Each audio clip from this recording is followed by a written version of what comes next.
Hi everybody, my name is Jackie Cook and I am going to share with you my desmoid tumor story.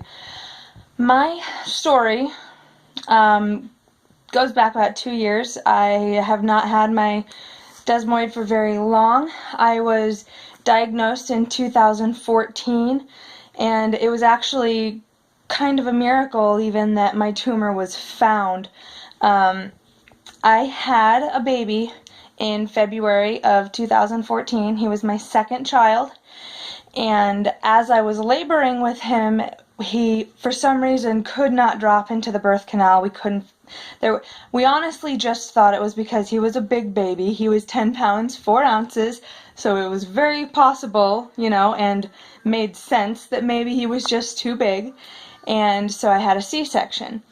At my 6-week postpartum checkup, they were doing a pelvic exam, and the doctor checked me, and she paused for a second, and she was just like, "Does this hurt?" And I was like, "Does what hurt?" And she was like, "You have a very large bony mass, and I have never felt anything like this," which is not what you want to hear from your doctor.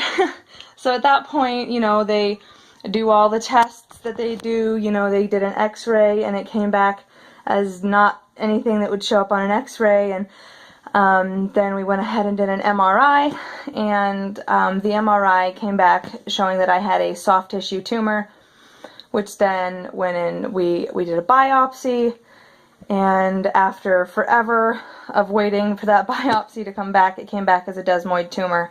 At first, the nurse, she was just like, "It's good news, it's not cancer. Yay, this isn't cancer. You don't have to worry about it." And then I started doing my own research on it, and I was just like, this doesn't really sound like good news. So I went to a doctor here. I live in Washington, and I went to a doctor here where I'm from, and he basically gave me two options. He said we could either embolize the tumor and just try to cut off the blood supply to it, or do a pelvic exoneration. I researched the embolizing, and it doesn't really work with desmoids, so that left us with the pelvic exoneration, which, if you don't know what a pelvic exoneration is, they were going to remove my bladder, rectum, vagina, uterus, and ovaries, which at 26 years old I was just kind of like, whoa, no thank you. So my family, we prayed about it, we tried to figure out what we were going to do, and we decided to get a second opinion, and that's where we found Dr. Pollock.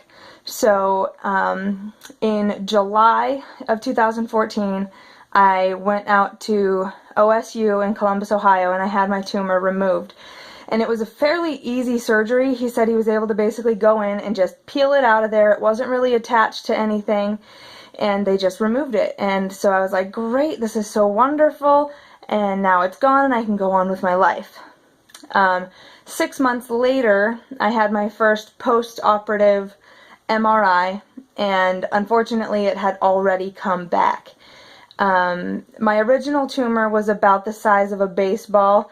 The new tumor wasn't quite as big, but Dr. Pollock decided that we could just go in and remove it again and just try again. And so I go back out to Ohio, they get in there, try to remove it again, and unfortunately it hadn't come back in the same spot. I guess it wasn't exactly where they thought it was, so they had to go a little deeper.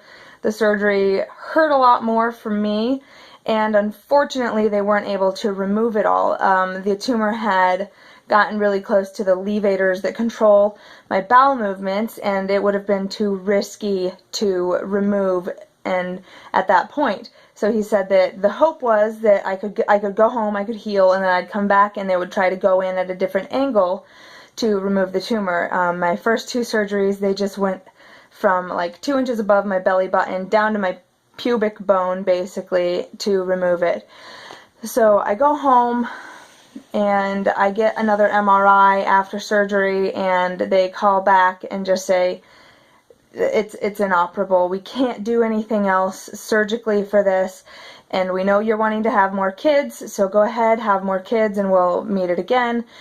So I got pregnant, I had another baby. She was born this year in April, and she is perfectly fine, and I had my MRI after she was born. The tumor had grown about a centimeter, and apparently that one little centimeter took me from inoperable to this is too dangerous to leave inside you.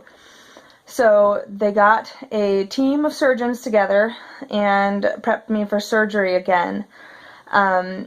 This time they needed Dr. Pollock, they needed a GYN oncologist, plastic surgeon, orthopedic surgeon, and a urologist.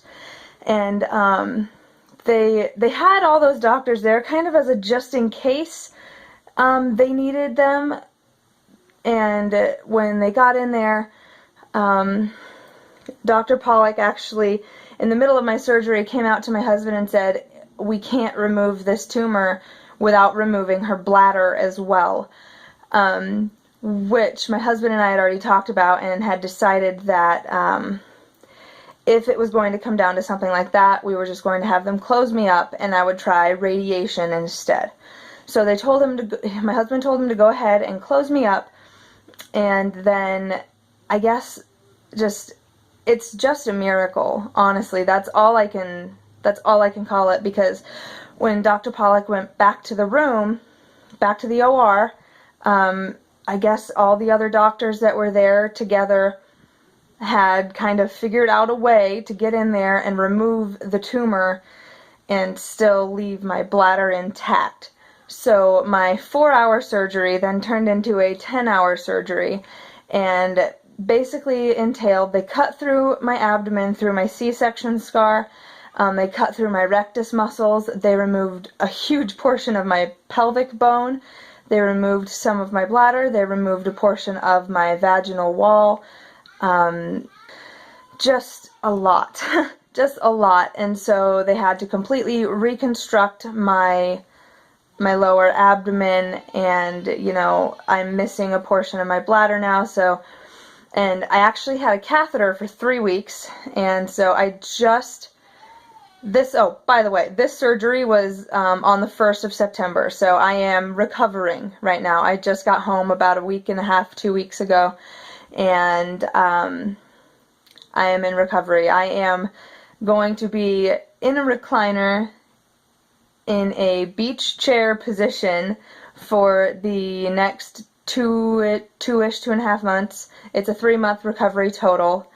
And I'm not allowed to lift, push, pull, move more than a pound. I'm trying to let the plastic surgery that they did heal up well. And I am allowed to walk, but I actually had to buy a walker, and I have to use a walker. I have to walk bent over. I'm not allowed to stand up straight or lay flat at all. So for the next 3 months, if I'm standing up and walking, I'm walking bent over, which causes a lot of lower back pain. My tailbone hurts all the time from sitting.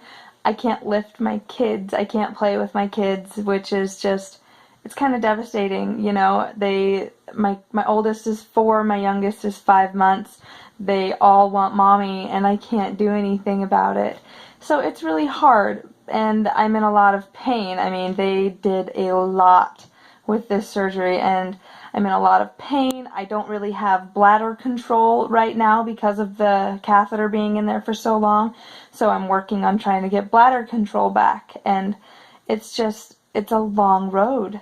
It's been kind of a crazy ride. I mean, I'm super grateful to share my story. I love that there is this Desmoid Tumor Awareness Month. I love this idea. This is great. I want awareness raised about this tumor as well. I have actually been sharing my story on my YouTube channel. So if you want to know more about my story or see it more in detail, my YouTube channel is Cook's Life Lately, and I've been sharing my story there. That's my story. These tumors suck. They are not benign. They are not harmless, and I can't stress enough how not harmless these tumors are. I'm so grateful that we're trying to get information out so people know. And yeah, so thank you for watching my story. I hope you got something from it, learned something from it, and can know that you're not alone in this if you're suffering with a desmoid tumor. So thank you for watching.